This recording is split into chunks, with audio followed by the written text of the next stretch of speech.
और एक और बड़ी खबर, अमेरिकी बेस पर हमले किए जा रहे ईरान समर्थित मिलिशिया ने इस हमले को अंजाम दिया। 17 अक्टूबर से लगातार जारी हैं ये हमले।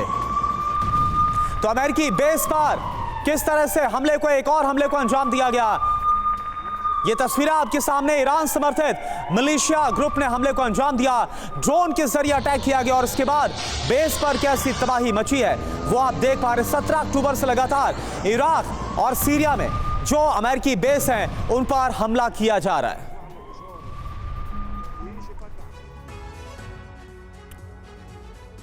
और देखिए क्या बड़ा सवाल यहां पर यह नहीं खड़ा हो जाता कि मिलिशिया कहीं महायुद्ध तो नहीं करा देगा। निशाने पर अमेरिकी बेस जिस तरह से लगातार नजर आ रहे हैं, ईरान के इशारे पर बोले जा रहे हैं हमले, अमेरिकी ठिकानों को बनाया जा रहा है निशाना, अमेरिकी ठिकानों पर मिलिशिया के हमले हो रहे हैं। 17 अक्टूबर से अब तक 61 बार हमले हुए हैं, 61 बार। 29 हमले इराक में हुए और 32 हमलों को सीरिया में अंजाम दिया गया और यह सिलसिला लगातार जारी है। ईरान समर्थित मिलिशिया इन हमलों को अंजाम दे रहा है। बिल्कुल, और देखिए और क्या जानकारी। इजराइल में हमले 10 दिन बाद शुरू हुई लड़ाई, तो इजराइल में जो हमला हुआ उसके बाद किस तरह से हालात पैदा हुए हैं। ईरान समर्थित इराकी मिलिशिया का यह दावा है कि लगातार वो हमलों को अंजाम दे रहा है। 19 नवंबर को कुर्दिस्तान के एयरबेस पर भी हमला किया गया था, हालांकि इसके बाद हमने जवाबी कार्रवाई भी अमेरिका की तरफ से देखी थी। अमेरिकी सेना को निशाना बनाकर हमले को अंजाम दिया गया था मिलिशिया ग्रुप की तरफ से। यानी अब सवाल यही है कि अगर अमेरिका सीधे खुदा और अगर ईरान के खिलाफ जो ईरान पर लगातार आरोप लग रहा है तो क्या इससे विश्व भड़केगा। अमेरिकी सेना को निशाना बनाकर लगातार हमले किए जा रहे हैं। जी और हमलों का सिलसिला लगातार जारी है। इराक और सीरिया में अमेरिकी बेसिस को बनाया गया है निशाना और ईरानी मिलिशिया का हाथ इसके पीछे बताया जा रहा है। अब इसका अंजाम क्या होगा। ईरान वर्सेस इजराइल की ये लड़ाई अगर शुरू होती है तो अमेरिका भी इसमें कूदेगा और इस जंग का दायरा बहुत बढ़ जाएगा। और इस बीच एक बहुत बड़ी खबर अल शिफा अस्पताल से जुड़ी आ रही है। इस हॉस्पिटल को लेकर एक बड़ा खुलासा हुआ है। अस्पताल में काम कर चुके ब्रिटिश डॉक्टर ने ये खुलासा किया है। अस्पताल में कुछ जगहों पर जाने की मनाही थी।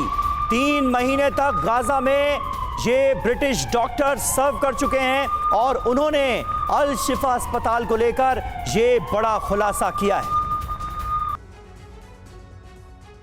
तो आखिर जो खुलासा किया गया ब्रिटिश डॉक्टर की तरफ से और क्या कुछ जानकारी है, कैसे अल शिफा जो कि गाजा का सबसे बड़ा अस्पताल है वो हमास का सेंटर बन गया, इसको लेकर तमाम सवाल उठते हुए नजर आ रहे हैं। ब्रिटिश डॉक्टर ने क्या कहा, क्या बताया, या पहले जानिए। अस्पताल में हर जगह पर जाने की इजाजत नहीं थी। मनाही वाली जगह पर जाने से हत्या तक का खतरा था, मौत तक वहां पर हो सकती थी।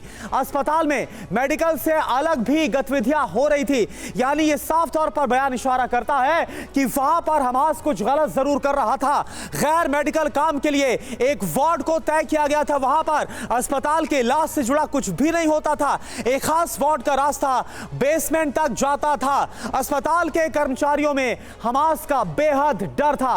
अल शिफा हमास का सेंटर, इसको लेकर कुछ और बड़े खुलासे अब इटालियन डॉक्टर का पहले जो खुलासा हुआ वो भी आप जान लीजिए। अल शिफा में कई अंडरग्राउंड फ्लोर्स हैं और लगातार आप देखिए अल शिफा में टनल्स की बात तो सामने आ ही रही है। अस्पताल में हमास के लड़ाके को देखा था, इस बात का इटालियन डॉक्टर की तरफ से दावा।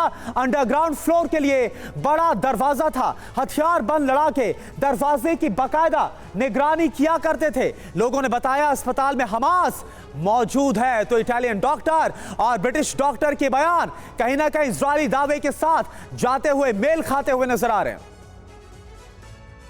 और देखिए इस बीच एक बड़ी खबर आ रही है। गाजा में आईडीएफ ने भीषण हमला कर दिया है। कई जगहों पर धमाके और विध्वंस की खबरें एक बार फिर हमारे सामने। कई इमारतें खंडहर में तब्दील हो गई हैं। ताबड़तोड़ हमलों का सिलसिला अभी भी किस तरह जारी है ये आप इन तस्वीरों को देखकर अंदाजा लगा सकते हैं।